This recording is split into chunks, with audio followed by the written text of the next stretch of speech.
12 মে শুরু হয়েছে বিশ্বের অন্যতম মর্যাদাপূর্ণ কান চলচ্চিত্র উৎসব। এবারের ৭৯তম কান উৎসবের অন্যতম আলোচিত ঘটনা হচ্ছে হলিউডের অনুপস্থিতি। হলিউডের বিখ্যাত সব স্টুডিও যেমন Disney, Warner bros, universal, Paramount কিংবা সনি কেউই নেই এবারের উৎসবে। এই স্টুডিওগুলো এবারের কান উৎসবে সব রকম সিনেমার প্রিমিয়ার করা থেকে বিরত রয়েছে, যে কারণে প্রশ্ন উঠছে, হলিউড কি কান উৎসবকে বয়কট করছে?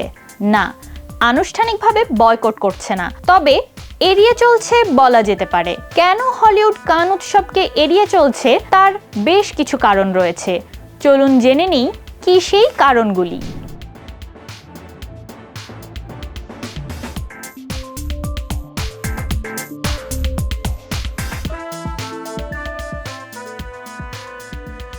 কান উৎসবে হলিউডের এই অনুপস্থিতির কয়েকটি কারণ জানিয়েছে সংবাদ মাধ্যম হলিউড রিপোর্টার। তার মধ্যে অন্যতম কারণ খরচ ও বিপণন কৌশল। কান উৎসবে বড় কোনো হলিউড স্টুডিওর সিনেমার প্রিমিয়ার করতে কয়েক মিলিয়ন ডলার খরচ হয়। প্রযোজকদের মতে কান থেকে যে পরিমাণ প্রচারণা পাওয়া যায় তার তুলনায় খরচ অনেক বেশি।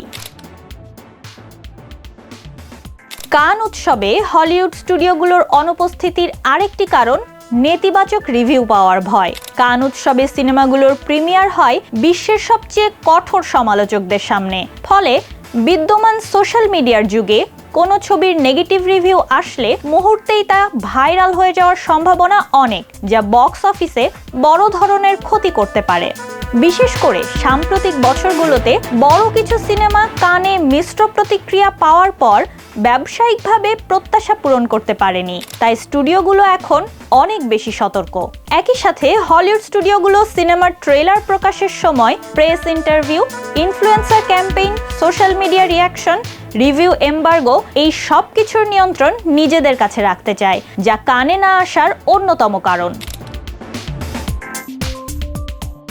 কান উৎসবে হলিউডের অনুপস্থিতির আরেকটি বড় কারণ শিল্প বনাম বাণিজ্যের লড়াই। ইউরোপীয় এবং শৈল্পিক ধারার সিনেমার ওপর কানের অতিরিক্ত গুরুত্ব দেওয়ার কারণে হলিউডের বাণিজ্যিক ঘরানার সিনেমাগুলো অনেক সময় ক্ষতিগ্রস্ত হয়।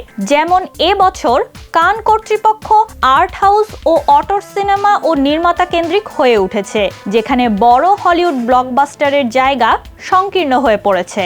এই কারণে স্টুডিওগুলো কানের পরিবর্তে ভেনিস কিংবা টরন্টো ফিল্ম ফেস্টিভ্যালকে বেশি নিরাপদ মনে করছে।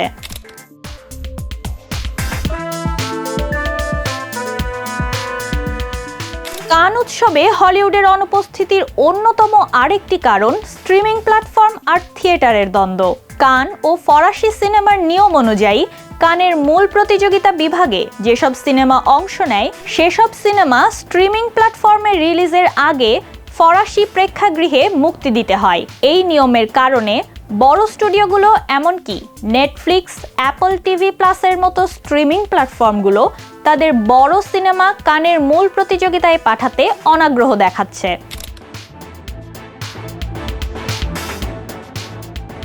তবে এবারের কান উৎসবে হলিউড যে একেবারেই নেই তা নয়। যুক্তরাষ্ট্রের দুটি সিনেমা আছে এবারের প্রতিযোগিতায়। রামি মালিক অভিনীত ইরা স্যাক্সের musical fantasy the man I love এবং স্কারলেট জোহানসন, অ্যাডাম ড্রাইভার ও মাইলস টেইলার অভিনীত জেমস গ্রের সিনেমা পেপার টাইগার। তবে এ দুটি ইন্ডিপেন্ডেন্ট সিনেমা, কোনো স্টুডিওর সিনেমা নয়।